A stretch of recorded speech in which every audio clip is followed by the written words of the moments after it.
Magandang umaga mga bata. Ako nga pala si Ginang Angeli L. Bahinting, ang inyong guro sa araw na ito. Bago tayo magsimula sa ating talakayin, ay naanyayahan ko kayong tumayo para sa ating panalangin. Sa ngalan ng Ama, ng Anak, ng Diyos, ng Espiritu Santo. Amen. Panginoon, salamat po sa panibagong araw na ito upang kami ay matuto. Buksan niyo po ang aming isipan upang lubos na maintindihan ang aming mga aralin. Bigyan niyo din po ang aming mga guro, mga magulang at mga kamag-aral ng lakas ng katawan at isipan na masigit namin kailangan sa araw-araw sa panahong ito. Ang lahat po ng ito ay aming dinadalangin sa iyo, aming Diyos Ama. Amen. Huwag muna kayong umupo dahil mayroon akong inihanda sa inyo na ehersisyo.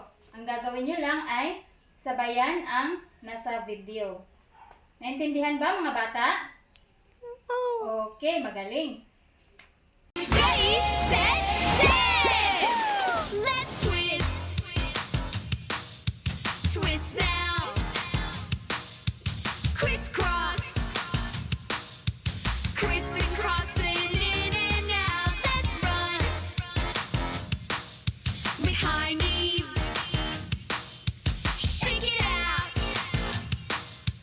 Twirl with twirl. And freeze with freeze.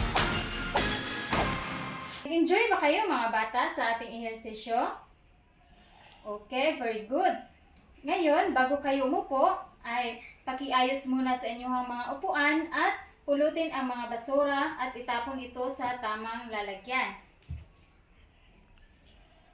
Sino ang lumiban sa ating klase ngayon? Rowan. Okay, very good. How about Ruto? Okay, very good. So, walang lumiban sa ating klase ngayon. Meron tayong classroom rules. Una, itaas ang kanang kamay kung may katanungan. Pangalawa, makinig ng mabuti sa talakayan. Pangatlo, maupo ng maayos.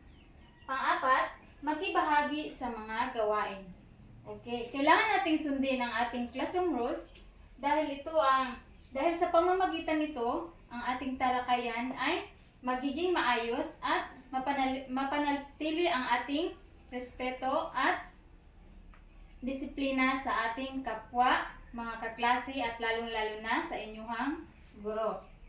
Para sa ating balik-aral mga bata, isulat ang tama kung wasto ang pahayag at mali naman kung hindi wasto ang pahayag. Una, ang tamang paggamit at pag-ingat ng mga kasangkapan sa paghahalaman ay nakakatulong upang maiwasan ang aksidente. Ano ang sagot nyo mga bata? Very good! Ang sagot dito ay tama.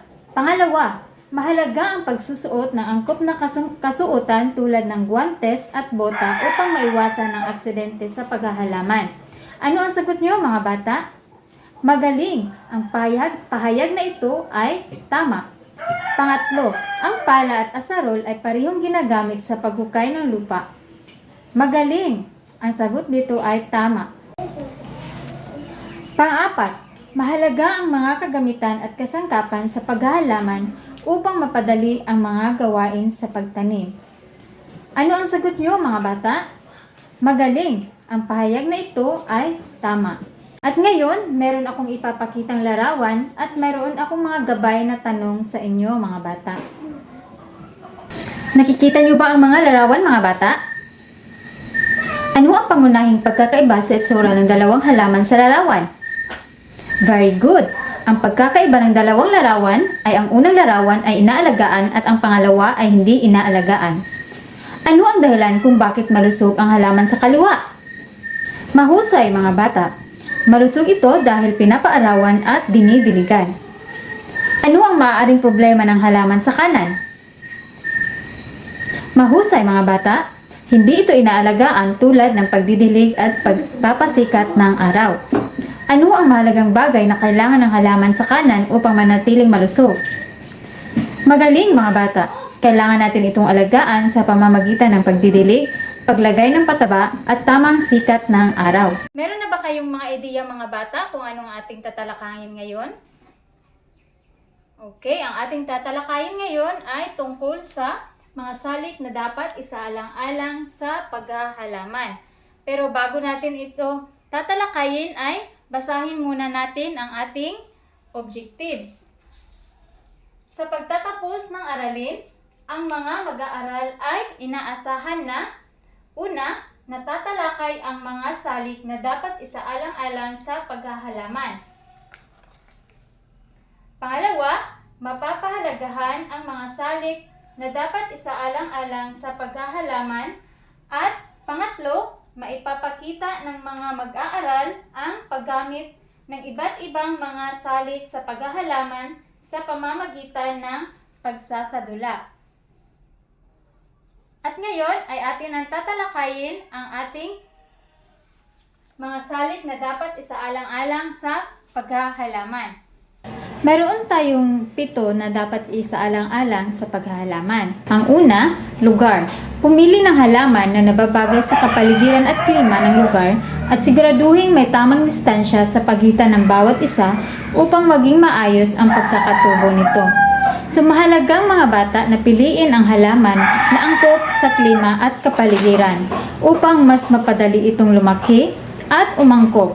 Ang tamang distansya sa pagitan ng mga halaman at nakakatulong upang maiwasan ang kompetisyon sa tubig, sikat ng araw at sustansya. Kaya, mas maging malusog ang kanilang paglaki. Pangalawa ay ang lupa.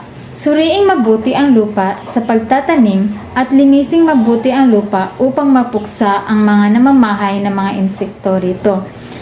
So dito sa pangalawa ay mahalagang suriin ang lupa bago magtanim upang matiyak na may sapat itong sustansya para sa halaman.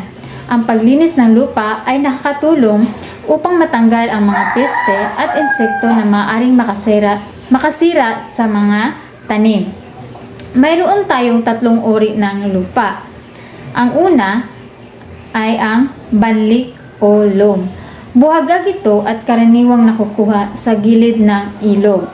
Pangalawa ay ang luwad o clay. Malagkit ito kapag basa at nalulunod ang mga halaman. Bitak-bitak naman ito kung tuyong-tuyo. Pangatlo, mabuhanging lupa o sandy. Halong buhangin at maliit na bato. Pangatlo, na dapat isaalang-alang sa paghahalaman ay ang uri ng halaman. Makabubuti ang pagtanim ng iba't ibang uri ng punong kahoy, palumpong, baging, mga namumulaklak at mga mayabong ng buong taon. Ang pagtatanim ng iba't ibang uri ng lupa ng halaman ay nakakatulong sa balanse at kalikasan at nagbibigay ng iba't ibang benepisyo tulad ng lilim, ganda at sariwang hangin. Pang-apat ay ang sikat ng araw or partial shade at full sun. Magkakaiba ang dami ng sikat ng araw na kailangan ng bawat halaman. Ang sikat ng araw ay mahalaga para sa paglaki ng mga halaman. Ngunit, magkakaiba ang kanilang pangangailangan. Ang full sun na halaman ay nangangailangan ng 6 hanggang 8 oras ng araw. Samantalang ang partial shade ay mas nabubuhay sa 4 hanggang 6 na oras ng sikat ng araw. Mahalaga ang tamang dami ng liwanag upang mapanatili ang malusog na paglaki ng halaman. Panglima ay ang supply ng tubig para sa halaman. Mahalagang may sapat na supply sa tubig ang mga halaman upang maging sapat ang mga sustansya nito na nagmula sa lupa. Ang sapat na supply ng tubig ay mahalaga upang sumipsip ng halaman ang sustansyang kailangan nito mula sa lupa. Nakakatulong din ito sa paglaki, pagpapanatili ng sariwang dahon at pag-iwas sa pagkalanta. Ang pang-anim ay ang pataba. Kailangan ng halaman ng pataba o abono upang lumaki, lumusog, namumulaklak at namumunga ang mga pananim. Ang pataba o abono ay nagbibigay ng karagdagang sustansya sa halaman upang mas mapabilis or mapadali ang paglaki at upang maging malusog at magkaroon ng mas maraming bulaklak at bunga. Nakakatulong ito sa mas magandang ani o matibay na halaman. Ang panghuli ay ang panahon o kalendaryo ng pagtatanim. Sa pamamagitan nito, mabatid ang mga halamang angkop, itanim sa tag-ulan at mas angkop sa tag-init. So, Mahalaga ang pagsunod sa tamang panahon sa pagtatanim upang matiyak na ang mga halaman ay tutubo ng maayos.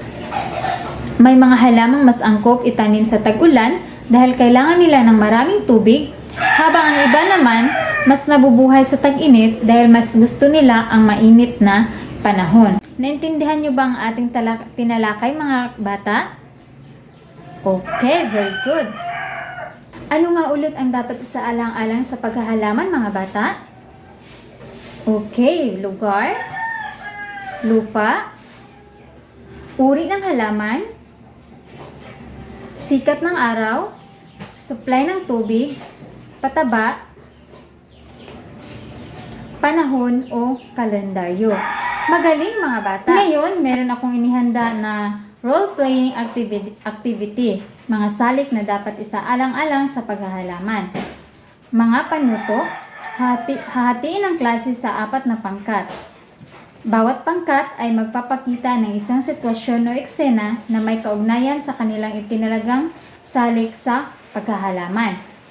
Gamitin ang malikhaing pagsasadula o role-playing upang ipakita ang tamang paraan ng paghahalaman batay sa kanilang paksa. Bigyan ng 2 hanggang 3 minuto ang bawat pangkat upang pag-usapan at ihanda ang kanilang palabas. Ang bawat grupo ay may 2 hanggang 3 minuto upang ipakita ang kanilang pagsasadula sa harap ng klase. At ang itatalagang paksa ng bawat pangkat ay ang pangkat 1, lugar at lupa, pangkat 2, uri ng halaman at sikat ng araw, pangkat 3, supply ng tubig at pataba, pangkat 4, panahon o kalendaryo ng pagtatanim. Bago kayo magsimula, meron tayong kriteriya o rubrics. Kreatibidad, 10 puntos. Halinawan ng mensahe, 15 puntos. Kooperasyon ng grupo, 10 puntos. Pagganap at ekspresyon, 15 puntos. At ang ating kabuuang puntos ay 50 puntos. Nag-enjoy ba kayo sa ating aktibidad, mga bata? Magaling! Bigyan ng 5 bagsak ang inyong mga sarili. Ngayon, meron ako mga katanungan sa inyo, mga bata. Ano-ano ang mga salik na dapat isaalang-alang sa paghahalaman? Magaling, mga bata! Ang mga salik na dapat isaalang-alang sa paghahalaman ay ang lugar, lupa, pataba, uri ng halaman, supply ng tubig, sikat ng araw, at panahon o kalendaryo ng pagtatanim. Pangalawa, ano ang 3 uri ng lupa sa paghahalaman? Mahusay, mga bata! Ang 3 uri ng lupa ay ang banlik o loam, luwad o clay, at mabuhanging lupa o sandy. Pangatlo, bakit mahalaga ang uri ng lupa sa matagumpay na paghahalaman? Very good! Mahalaga ang uri ng lupa sa paghahalaman dahil ito ang nagbibigay ng sustansya at tamang kondisyon para lumaki ng maayos ang mga halaman. Ang magandang lupa ay tumutulong sa pagdali ng tubig at hangin na kailangan ng ugat ng halaman. Pang-4, bakit mahalaga ang mga salik na dapat isaalang-alang sa paghahalaman?